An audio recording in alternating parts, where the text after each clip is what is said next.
এটাই ঐতিহ্য ভাই। আপনি এখানে কতদিন যাবত ব্যবসা করেন? এটাই ঐতিহ্য। 8-9 বছর।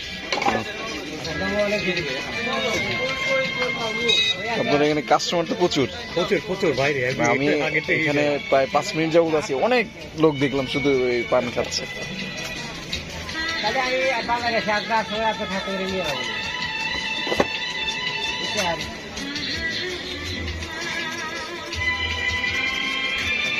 হ্যাঁ